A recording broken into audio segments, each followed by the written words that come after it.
2. Let's read the question.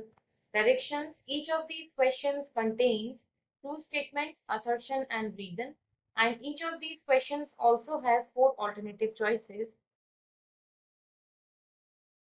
only one of which is the correct answer. So you have to select one of the codes A, B, C, and D given below. So option A is assertion is correct and reason is correct, but reason is a correct explanation for assertion. Option B is assertion is correct, reason is correct, and reason is not a correct explanation for assertion.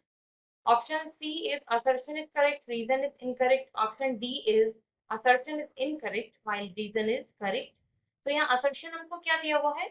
Equal moles of different substances contains same number of constituent particles और reason हमको दिया हुआ है equal weight of different substances contains same number of constituent. तो इस question में यहाँ से हमारा की कंसेप्ट क्या कहता है कि हमें आज यहाँ पर बात करनी है moles related with constituent particles.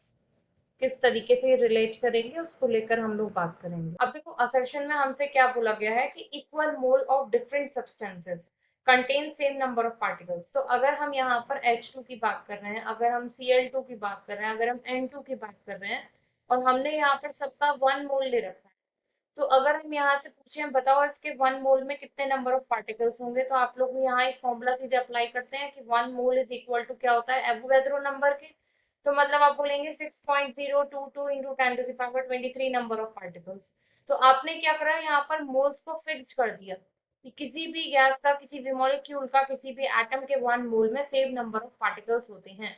अब रीजन में देखो क्या कह रहा है वो, रीजन में हमसे बोला है कि equal weight of different substances contain same number of constituent particles. तो अगर हम यहाँ पर बात करें H2 को लेकर और अगर मैं यहाँ पर बात कर रही हूँ सपोज लिथियम को लेकर Li2, Li2 एग्जिस्ट नहीं करता, दूसरा कुछ देख लेते हैं हम लोग। N2 ही यहाँ से एग्जाम्पल कंसीडर कर लेते हैं। तो अगर यहाँ पर इनका इक्वल वेट सपोज 8 ग्राम दे दिया गया और आपसे पूछा जाए कि क्या इन दोनों में सेम नंबर ऑफ पार्टिकल्स होंगे, तो देखो यहाँ पर इसके मोल्स अलग निकलेंगे, इसके मोल्स अलग निकलेंगे और 1 मोल वही होता है इक्वल उससे आपके एवोगैड्रो नंबर के।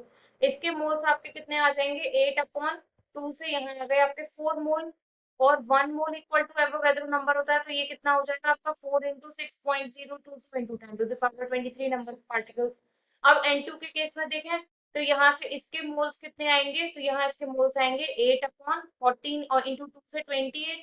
तो 8/28 से ये कितना हो जाएगा हमारा, ये आ जाएगा आपका यहाँ से 0.28। तो मतलब जाहिर सी बात है कि आपके जो नंबर ऑफ पार्टिकल्स हैं वो भी यहाँ से डिफरेंट हो जाएंगे 6.022 इंटू 10 टू द पावर 23। तो जो असर्शन है वो तो बिल्कुल करेक्ट एक्सप्लेन किया गया है, लेकिन जो रीजन है ये आपका इनकरेक्ट हो जाएगा। तो मतलब अगर हम अपने ऑप्शंस की बात करें तो assertion is correct while reason is incorrect. Option C जो है वो हो जाएगा correct answer. I hope you understood well. Thank you.